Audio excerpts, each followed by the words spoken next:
മുഅ്മിനീങ്ങൾ പരസ്പരം കണ്ടുമുട്ടുമ്പോൾ സലാം പറയൽ സുന്നത്താണ്. നമ്മളുണ്ട് ഫോൺ വിളിച്ചാൽ ആദ്യം തന്നെ അങ്ങേ തലക്കൽ ആരാണെന്ന് നമുക്കറിയാം, നമ്മൾ ആർക്കാണ് വിളിക്കുന്നതെന്ന് അറിയാം. എന്നിട്ട് പോലും നമ്മൾ സലാം കൊണ്ടല്ല തുടങ്ങാറ്, ഹലോ എന്ന് പറയുന്ന ആ വാക്കുകൊണ്ടാണ് നമ്മൾ തുടങ്ങാറ്. ഹലോ എന്നുള്ളത് ആ ഫോൺ കണ്ടുപിടിച്ചവൻ്റെ കാമുകിയുടെ പേരാണെന്ന് എവിടെയോ വായിച്ചത് ഞാൻ ഓർക്കുന്നുണ്ട്. അപ്പോൾ നാം അതുകൊണ്ടാണ് തുടങ്ങുന്നത്. ശരിക്കയഥാർത്ഥത്തിൽ നാം തുടങ്ങേണ്ടത് സലാം കൊണ്ടല്ലേ.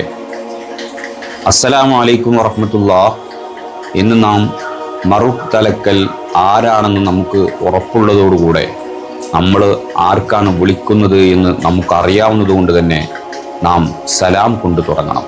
ഞാനൊരു കഥ പറഞ്ഞിട്ടെ. മഹാനായ മുജാഹിദ് റളിയല്ലാഹു പറയുന്നു, ഇബ്നു ഉമർ റളിയല്ലാഹു അദ്ദേഹത്തിൻ്റെ കയ്യും പിടിച്ച് അങ്ങാടിയിലേക്ക് പോകും. എന്നിട്ട് ഇബ്നു ഉമർ റളിയല്ലാഹു മുജാഹിദ് റളിയല്ലാഹുവിനോട് പറഞ്ഞു, ഞാൻ ഒരാവശ്യം ഉണ്ടായിട്ടല്ല അങ്ങാടിയിലേക്ക് പോകുന്നത്. ഒരുപാട് ആളുകൾക്ക് സലാം പറയാനും അത് മടക്കാനും എന്നെക്കൊണ്ട് കഴിയും. ഞാനൊരു സലാം പറഞ്ഞാൽ 10 എണ്ണം തിരിച്ചെനിക്ക് ഇങ്ങോട്ട് കിട്ടുകയാണ്.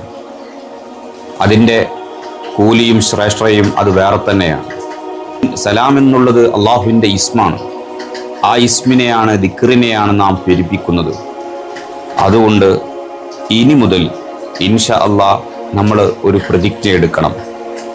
നാം ആർക്ക് വിളിക്കുമ്പോഴും മറുതലക്കൽ നാം വിളിക്കുന്നയാൾ നമ്മുടെ അറിയുന്നയാളാണെങ്കിൽ തീർച്ചയായിട്ടും നാം സലാം കൊണ്ട് തുടങ്ങും എന്നുള്ള പ്രതിജ്ഞ നാം മനസ്സിൽ ഇപ്പോൾ തന്നെ ഉറപ്പിക്കുക.